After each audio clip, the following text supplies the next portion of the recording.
Uh, Mtaaluma, tunataka kufahamu kwanza majina yako, lakini pili tufahamu nafasi yako kwa faida ya watazamaji wetu, lakini kama ikikupendeza pia utatuambia mtu mwenye majukumu kama yako anatakiwa afanye kazi zipi hasa kwenye taasisi na mashule kama haya. Karibu sana. Naam, nashukuru. Naitwa Hussein Abdurahman Ititi. Ni mwalimu wa taaluma Al-Wafa Islamic Pre Primary. Kiujumla, Al-Wafa ni shule inayotoa elimu zote mbili, elimu ya mazingira na elimu ya dunia. Lakini pia niko Al-Wafa ni mwaka wa pili sasa, nikihudumu kama mwalimu wa taaluma. Na pia umeuliza swali, majukumu hasa ya taaluma ni yapi? Majukumu ya ofisi ya taaluma ni mengi. Unaweza kusema pia ofisi ya taaluma pia ni moyo wa shule. Yaani ofisi ya taaluma isipotekeleza majukumu yake, maana yake taaluma ya shule pia inaenda kushuka. Hasa ni kusimamia utekelezaji wa mtaala shuleni. Mtaala uliotolewa na serikali unatekelezwa kwa kiwango kipi? Je, malengo yale yaliyowekwa yamefikia? Kwa ni kuseti ile program, kuseti mfumo, hasa ratiba ni vipi utafikia malengo au utafikia mtaala ulivyokuwa umeandaliwa. Kwa hasa hayo ndio majukumu makubwa. Mengine ndio kusimamia wafanyakazi hasa walimu, kusimamia ufundishaji. Kile kilicholenga kufikia mtoto kimemfikia. Na mwisho wa siku ile product tumeipata, output yake imefikia. Mwisho wa siku tunaenda kupima. Ili kutekeleza mtaala, maana yake lazima upimwe kwa mtaala ambao umepewa, na kazi yetu sisi kama ofisi ya taaluma ni kulisimamia jukumu hili. Naweza nikasema tuko vizuri, tumejipanga kweli kweli. Tuna resources zote ambazo zinahitajika katika ufunzaji na ufundishaji. Kwanza tuna walimu wa uhakika. Ili ufanikiwe, lazima uwe na walimu wa uhakika. Walimu ambao wana uzoefu wa kazi na wanajituma katika majukumu yao. Kwa hiyo ukifanya hivyo, ukiwa na resource ya kutosha, lazima ufikie malengo. Lakini pia tuna upatikanaji wa vifaa vya ufundishaji na ujifunzaji. Sisi kama Al-Wafa tumejipambanua katika ufundishaji wa kisasa. Ukipita madarasani utakuta tunatumia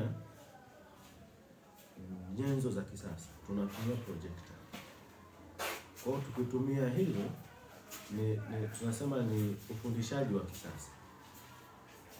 Lakini pia tunafanya seminar, tunafanya workshop mbalimbali ili kuwajengea uzoefu vizuri walimu, wao na uzoefu zaidi katika kazi yao.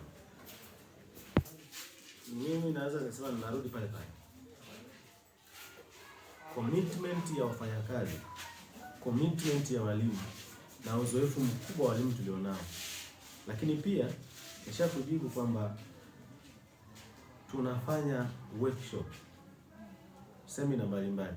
Chochote ambacho kinaletwa kipya na serikali, lazima walimu wakijue kabla wajaingia darasani. Kwa hiyo akiwa anaingia darasani, anatambua mabadiliko ya mtaala yanaendaje na anafundishaje na mbinu zipi ambazo anatakiwa ampe mtoto. Kwanza nashukuru mwaka 2025 naweza kusema mwaka ulikuwa ni wa mapinduzi kwetu. Na toka shule ya Al-Wafa ianzishwe 2017 tumetoa madarasa 5 imetoa madarasa matano ya darasa la 7. Manne yaliyopita hayajapata matokeo makubwa kama yale ya mwaka jana. Lakini mwaka jana tulipata wastani mkubwa, wastani wa 257. Kwa kabla ya kuanza tuliweka mikakati. Tuliweka malengo ya tufikie kiwango fulani. Baada ya kusema hivyo, tulipanga sisi tufikie 250.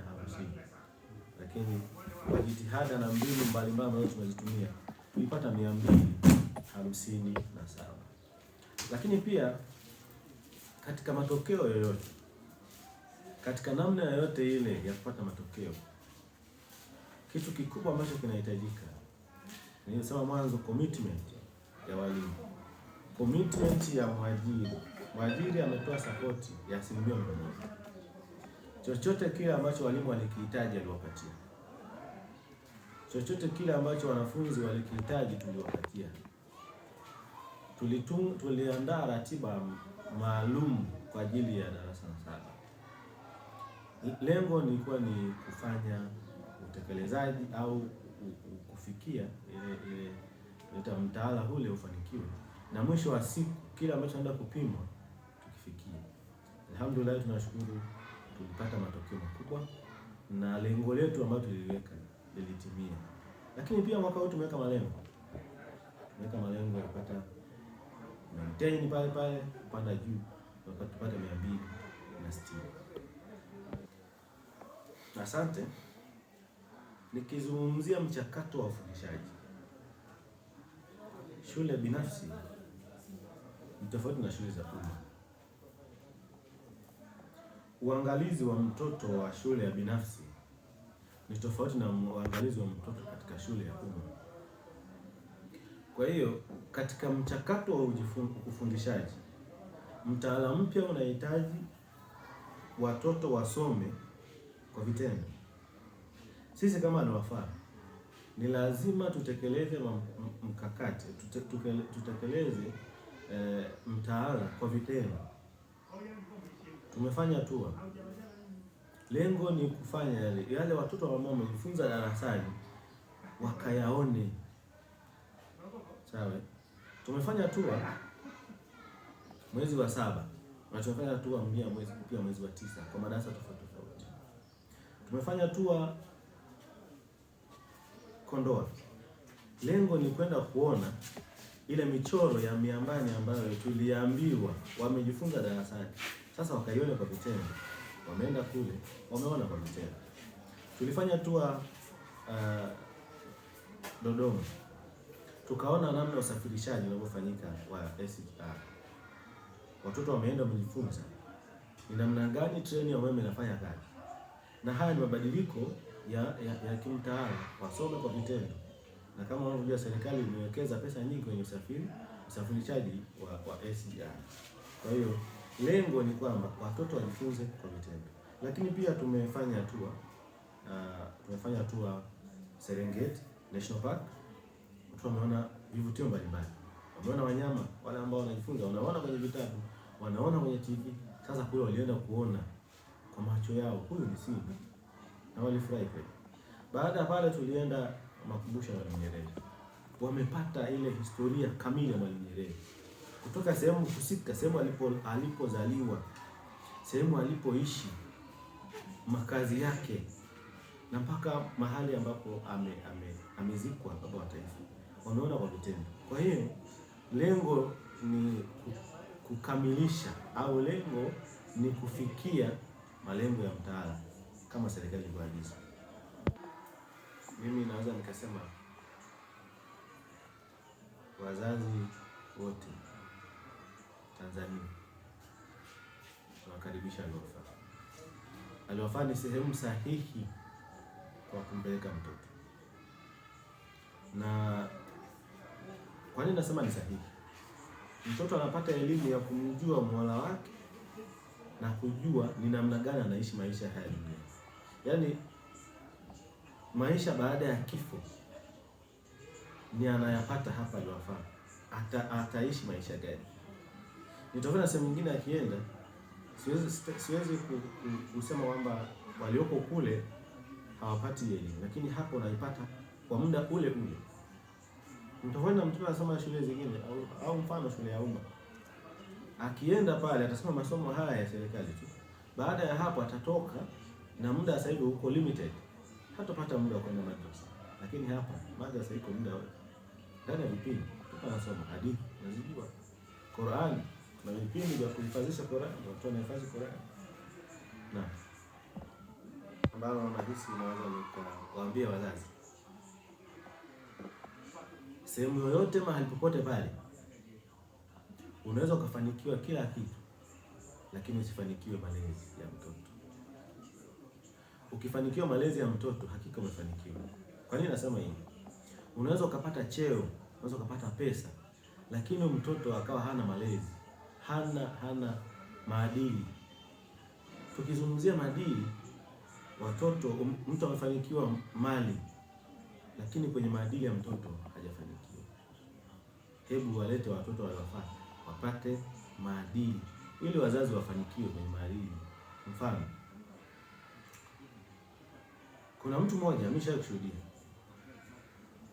yeye ana kila kitu katika dunia hii, Mwenyezi Mungu amemjalia kila kitu, lakini watoto wake wa kike ni kwamba hawana maadili. Anatoka nyumbani amejistiri, akifika kule hawezi kujistiri, ameshaacha ngozi. Kwa hiyo anavaa ile kumridhisha mzazi wake, lakini pale wanasema mzazi amefeli kwenye maadili. Au mashoga, mtoto wa kiume anaolewa na mwanaume mwenzake, lakini ukiangalia nyumbani ni kwamba kila kitu anafanikiwa, wanacho. Lakini hakika wazazi na washauri wazingatie maadili na malezi ya watoto, hata kama wamefanikiwa kila kitu katika dunia.